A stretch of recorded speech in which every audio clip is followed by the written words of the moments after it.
Tonight, Governor Greg Abbott is sending Texas energy leaders a message saying data center growth cannot come at the expense of Texas resources and wallets. 6 News reporter Sydney Walker has more on Abbott's direction and how the centers are shaping Texas politics. Sydney.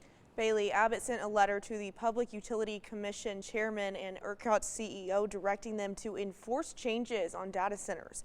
Baylor political science professor Pat Flavin says the move is about more than just electric bills.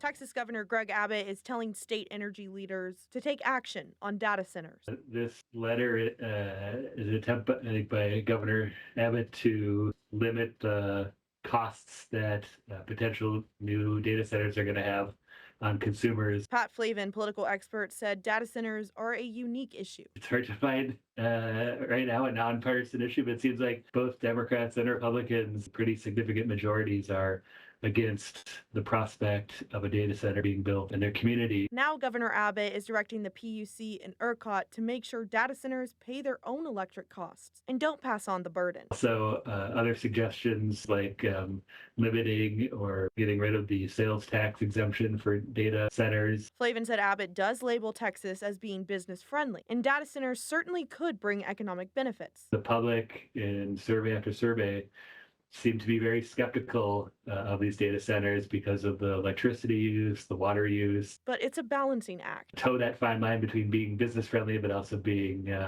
friendly to regular Texans. He says the letter is sending a message. Signal to the Texas House and Senate that this is going to be a priority issue in the upcoming legislative session. That the data center discussion is just beginning on the legislative level. To set some kind of statewide policy or standard for when and where data centers can get built. And Flavin emphasized it's a great example of citizens enacting change statewide. Citizens showing up at these town meetings, being heard, letting their opinions be known, and in this case, politicians do seem to be listening.